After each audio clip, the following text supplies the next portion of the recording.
Some of Ohio's retired teachers, they are furious after Governor Mike DeWine signed the budget. Lawmakers added a provision that removed the majority of educators from their pension fund board.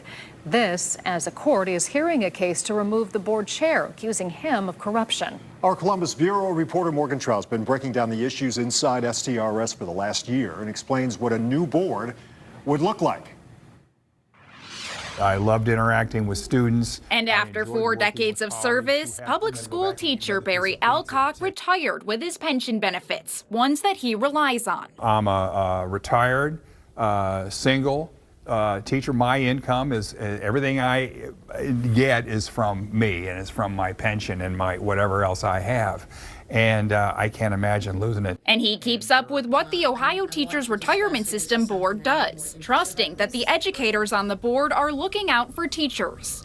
But a last-minute change to the state budget takes away a majority of voices like his on the board. There's 11 state teachers retirement system board members, 7 elected teachers, and 4 investment experts appointed by politicians. The budget reduces educators to just 3 seats on the board, raising political appointees to 8. That's our pension system. That's not a debatable. STRS is an $100 billion pension fund for the more than 500,000 active and retired public educators in Ohio. House Finance Chair Brian Stewart is among those unhappy with how the pension fund has been run. There's been pretty widespread concern about some of the management of the state teachers retirement system. Stewart's referencing the Attorney General's lawsuit to remove board chair Rudy Fichtenbaum. The suit alleges Fichtenbaum was part of a contract steering scheme involving $65 billion of the pension fund. The chair has denied all allegations. Working with other political leaders, Stewart added a provision that would slowly phase out most of the educator board members as their terms end. I think it's not good policy to have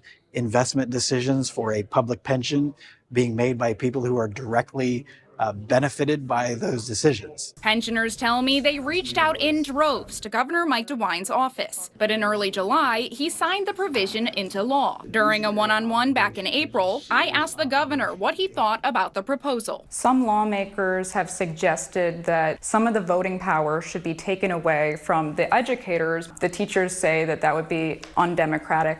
Where do you stand?